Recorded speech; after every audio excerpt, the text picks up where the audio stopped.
Dentro del tema de neotectónica y geomorfología estructural, tenemos que revisar este otro tema que es de la sismicidad, específicamente sobre el origen, magnitud y frecuencia. Esto sí nos interesa desde luego en geomorfología, aunque también vamos a revisar los efectos que tiene la sismicidad en el relieve como uno de los grandes procesos internos de la Tierra. Esta imagen es de un sismo en Nepal en 2015 y me llamó mucho la atención porque al menos lo que apareció en las noticias y lo que yo pude ver en aquellos años, se trató de un sismo grande, se trató de un sismo que afectó a una buena parte de la población, pero que también es importante que señalemos en este caso que se devastó toda esta ladera. Se trata de construcciones muy endebles, se trata de construcciones que tienen un alto índice de vulnerabilidad estructural, puesto que sus viviendas están construidas de una manera bastante endeble, apenas con materiales, digamos, sobrepuestos. Ni siquiera se aprecia que tengan estructuras como en otras viviendas. Entonces, eso también es para recordarnos a nosotros en geografía que gran parte de las afectaciones de los fenómenos naturales, en este caso un sismo, pero puede tratarse también de un fenómeno hidrometeorológico o de un fenómeno como un tornado, este tipo de fenómenos tendrán afectaciones de acuerdo al nivel de vulnerabilidad que tenga la población. O sea, hay poblaciones con bastante vulnerabilidad y hay otras poblaciones que no muestran índices importantes de vulnerabilidad, puesto que su capacidad para recuperarse del impacto de uno de estos fenómenos es bastante amplia. Y hay gente que, bueno, un ejemplo muy claro aquí en la Ciudad de México, hay gente que todavía no recupera por completo su vivienda después de 4 años de ocurrido el sismo de 2017. Entonces, sí son importantes los temas de sismicidad, pero también lo son los de vulnerabilidad en este caso. Y para geografía hay que contemplar eso. ¿Qué es un sismo? Un sismo es la liberación de energía de una parte de la corteza que se ha roto. Constantemente se está deformando la litosfera, constantemente vemos que hay sismicidad y antes de la sismicidad hay deformaciones en las rocas y deslizamientos en algunos casos entre una falla y otra que son quizás poco perceptibles para gran parte de la población. Entonces esto nos habla de la dinámica que tiene el planeta. Es una dinámica constante, es una dinámica muy interesante de abordar porque gracias a ello se han descubierto evidencias de algunos precursores o algunos fenómenos que ocurren antes de los sismos, y es a ello lo que también se abocan a estudiar los geofísicos, específicamente los sismólogos, y también es tarea del geomorfólogo porque, como les digo, todos estos procesos tienen evidencia, digamos, dejan una evidencia en el relieve, y es a partir de esa evidencia en el relieve, ya sea de la deformación o de la ruptura de una falla y que genera un sismo, que nosotros en geomorfología podemos hacer una recapitulación de cómo ha sido la historia sísmica de ese lugar. Entonces las evidencias las vamos a encontrar en el relieve en todos lados. Puede haber escarpes de falla, como en este caso. Un escarpe es una pared que se genera por el levantamiento, en este caso y en este ejemplo, de un bloque de la corteza. Aquí, por un esfuerzo de compresión, un bloque ascendido con respecto a otro y genera una pared ahí, un escarpe le llamamos. O si no es el caso, se generan estos fenómenos de deformación que también inciden en el relieve. Entonces eso es importante que nosotros lo consideremos. Hay lugares en la Tierra que tienen una gran cantidad de fracturas y esas fracturas se mueven, se llaman fallas. Entonces es ahí en donde hay que poner el ojo, porque es un sitio que se ha comprobado que es sismogenerador y que puede afectar en algún momento a la población dependiendo del tamaño de ese sismo y también con qué intensidad se acelere el subsuelo. Entonces, este es un tema de formación de la litosfera. Y la litosfera, sabemos, está compuesta de rocas. Entonces, lo que debemos recordar es lo que vimos en el curso de geología hace un semestre, en el que vemos que las rocas que están sujetas a deformación pueden experimentar varios tipos de deformación. y varios efectos. La ductilidad, pueden tener deformación plástica o pueden simple y sencillamente romperse, ceder ante un esfuerzo de tensión o de compresión en el que la roca no esté del todo, o el conjunto de rocas en la litosfera ya hayan excedido su capacidad para deformarse y entonces se rompen. Al romperse se generan vibraciones, se liberan esas vibraciones que nosotros conocemos como sismos. Las rocas sabemos que son uno de los tantos cuerpos en la naturaleza que se rompen, hay otros tantos, ¿no? Nosotros cuando nos caemos o alguien nos tuerce una extremidad del cuerpo, pues los huesos tienen una capacidad de deformación, pero llega un momento en que se excede esa capacidad y se rompen, se genera una fractura, y es algo similar en la litosfera. Los efectos que se generan de los sismos son importantes porque nos pueden afectar a nosotros como los habitantes de este planeta de manera inmediata o de manera añadida, por decirlo así. Hay poblaciones que sufren el impacto de un sismo y minutos después están experimentando el impacto de un efecto del sismo que puede ser un tsunami. Aquí en esta imagen vemos como un tsunami, que es una gran ola, un gran conjunto de olas que se dirigen tierra adentro, están arrasando con toda esta parte de las tierras bajas en Japón. El estudio de estos fenómenos es bien importante y es necesario porque nos da cuenta de cómo se comportan estas fallas que hay que ponerles atención. En este esquema, lo que podemos ver es que la cartografía de estos rasgos es sumamente interesante. Además de interesante, es importante porque se tiene detectada la falla sismogeneradora y también se tienen detectados los sismos y su tamaño.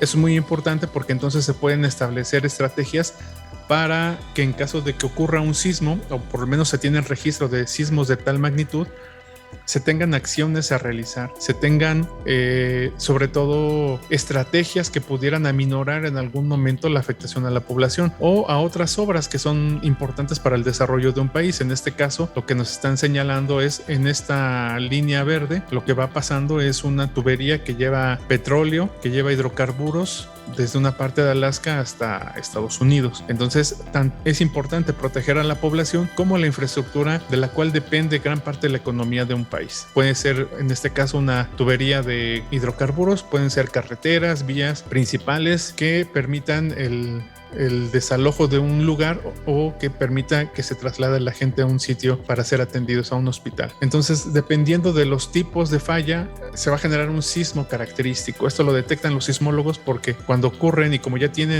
los sismos y como ya tienen cartografiados gran parte de estos lugares en donde saben que es recurrente la actividad sísmica, se tienen, al momento de que ellos evalúan los sismogramas, se tienen entonces en cuenta los tipos de falla que generaron ese sismo. Como ustedes recordarán, hay tres tipos generales de fallas. Las fallas de tipo normal, que se generan por un esfuerzo de tensión, es decir, la corteza se rompe por tensión y un bloque desciende con respecto a otro. Por el esfuerzo de compresión es un bloque que asciende con respecto a otro. Y hay fallas que se desplazan una con respecto a otra, en donde tenemos desplazamientos laterales, como en estas cercas que son muy famosas en San Francisco. Siempre van a estar presentes en los libros para evidenciar cuáles son los efectos de estos desplazamientos de la litosfera en el paisaje. Aquí en la imagen B también podemos ver cómo estos desplazamientos de los bloques de la litosfera afectan al relieve e incluso están expresando que ahí está ocurriendo algo. Estos son los indicios que uno está buscando como geomorfólogo. Estos son los efectos en el relieve que deben llamarnos la atención cuando estamos de cacería buscando rasgos asociados a la sismicidad. Flexiones, como en este caso, desplazamientos ya importantes en términos de su distancia, y todo ello queda registrado como un cronómetro de la actividad sísmica del planeta en el relieve. Incluso son a veces rasgos que perduran por cientos de miles de años porque son recurrentes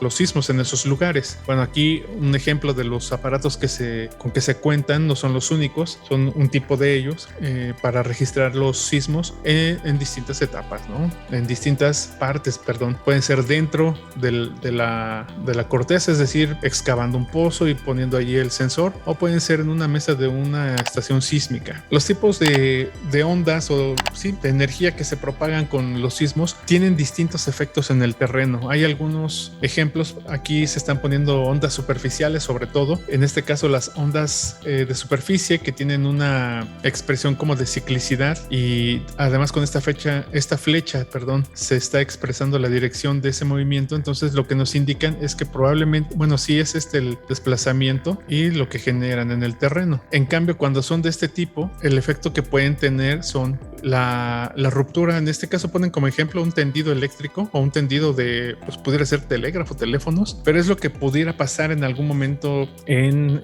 edificios también, en tendido eléctrico ya sea subterráneo o aéreo. Entonces, como se darán cuenta, no solamente son ondulaciones en el terreno, sino son ondulaciones de un tipo muy específico. Ondas compresivas, ondas que tienen un comportamiento como cuando jugamos con una cuerda en este sentido, y cada uno de estos va a tener una repercusión. Lo interesante aquí es que también nosotros reflexionamos que cuando estemos en presencia de un sismo, es poco probable que digamos con certeza, en este momento están ocurriendo estas fallas, estas ondas de compresión. No, ahora estamos experimentando estas que son de tal o cual manera, porque en muchos casos se presentan ya reflejadas, se presentan en conjunto, es un tren de energía que se está propagando por distintos medios. Algunos las amplificarán, otros simple y sencillamente responderán de acuerdo a sus características físicas, y pues es poco probable que uno diga con precisión en ese momento, en este momento del sismo estamos experimentando tal o cual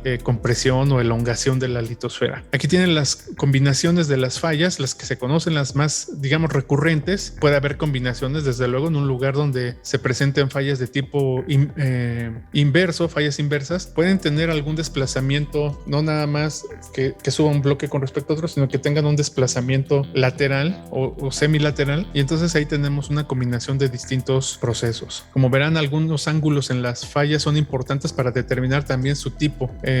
Sin embargo, esto no es lo único que se debe considerar. ¿Qué asociación entonces tenemos de las fallas con la sismicidad? Pues es directa, es decir, una falla implica que hay una ruptura en la litosfera, y esa ruptura se dio por deformación, y en conjunto la deformación que generó esas rupturas en la litosfera es lo que provoca la sismicidad. ¿Y qué provoca la deformación? Pues simple y sencillamente la dinámica del interior de la Tierra, la dinámica del manto, la dinámica de la astenosfera que se está reflejando en la parte frágil de la capa externa del planeta, la capa rocosa del planeta. En esta imagen lo que nos muestran es cómo se calcula un epicentro, es decir, el lugar, el cálculo que se obtiene del lugar donde se generó ese sismo, cuando se registra por distintas estaciones en todo el mundo. Les voy a poner unos videos que explican de manera mucho más concreta cómo se logra esto. En esta gráfica nos ponen algunos eventos conocidos y la energía que se ha liberado para que nosotros tomemos en cuenta, de acuerdo a nuestra realidad o de acuerdo a nuestro contexto, cómo es que se generan estos sismos tan grandes y qué repercusiones pueden tener. Para darnos un ejemplo, lo que también nos está mostrando esta gráfica es que sismos de magnitud inferior a 4, que es un parámetro que se utiliza también para clasificar los sismos de esta magnitud son altamente frecuentes y registrados. Cada vez los sensores son de mayor precisión, de mayor sensibilidad. Entonces se sabe que ocurren con una alta frecuencia, pero son de energía relativamente baja. No quiero decir que no sean importantes, sí son importantes, porque si en este momento ocurre un sismo de magnitud 2 aquí cerca de donde estoy viviendo, pues sí lo voy a experimentar como algo significativo. Pero en general, por su propagación o el alcance que tienen, no se considerarían tan peligrosos. Y su equivalente en términos de la energía que liberan, pues un sismo de magnitud 2 pudiera asociarse a la energía de un rayo de magnitud moderada. Uno de magnitud 3, aquí dice como el bombardeo en la ciudad de Oklahoma, un atentado que quizás ustedes no recuerden o tengan presente, pero sería cuestión de googlearlo y lo vamos a encontrar. Sismos de magnitud superior a 3 e inferior a 4, puede ser 3.5, 3.3, 3.2, tienen la capacidad dañina, por decirlo así, de un rayo grande. Entonces hay que tomarlo en cuenta, es la comparación que hay en términos de energía. Y si se dan cuenta, cuando en esta gráfica nos desplazamos hacia los sismos de mayor tamaño, los sismos de mayor magnitud, tenemos que la frecuencia es menor. Sismos superiores a 5 y ya importantes como para generar destrucción ya severa, sismos de 7 hacia 10 son de menor frecuencia y al ser de menor frecuencia generalmente son de energía alta, y entonces estos son los que hay que ponerles muchísima atención porque tienen registros y tienen datos del alcance que pueden tener sus afectaciones. Incluso llegan a girar o a cambiar un poco la inclinación del eje terrestre, pero no quiere decir que va a ser algo caótico y que todos nos vamos a caer. El asunto es que el planeta, además de tener el movimiento de rotación y de traslación, tiene otros tantos movimientos, y entonces cuando ocurre un sismo muy muy grande puede ser que sí gire un poquito. Estoy exagerando la rotación de mi eje terrestre, pero pues al poco tiempo regresa nuevamente a su posición porque alcanza a equilibrar un poco su posición inicial el planeta. Hay que ponerle atención a los sismos en general y saber que nosotros aquí en la Ciudad de México vivimos en una zona de alta frecuencia sísmica y de sismos grandes. Evidencia de ello es el sismo de hace 4 años y el del 85. Aquí tenemos estas imágenes que nos ayudan a entender cómo es que se registra en el relieve la recurrencia de muchos de estos sismos. Este es un ejemplo en Escocia. Aquí tenemos el mapa, la imagen satelital en donde se ve la falla que se va a representar aquí en estos diagramas. Es esta, está muy bonita, muy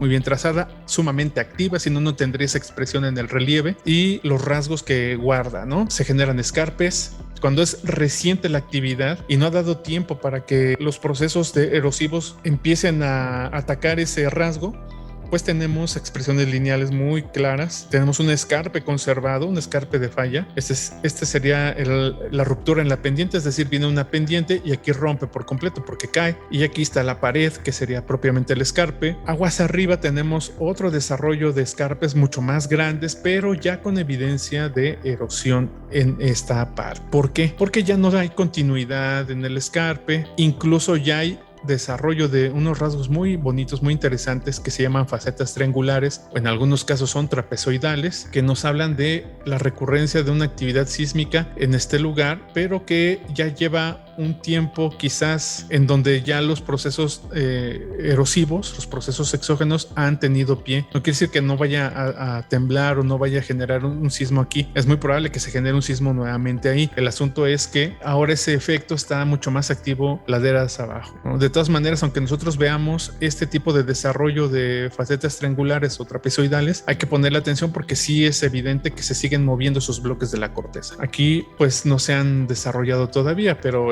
falta tiempo para que se empiecen a desarrollar. Aquí está muy conservada la pared. Entonces, estos son rasgos, son indicios que uno anda buscando en el terreno para evidenciar pues algo que ya sabíamos, ¿no? Que es la actividad sísmica en lugares como estos. Con más detalle, ejemplos de cómo podemos evaluar esto, cómo se puede observar, y nada más es cuestión de buscar este tipo de fallas, este tipo de lugares en Google Earth, y los vamos a encontrar con mayor recurrencia.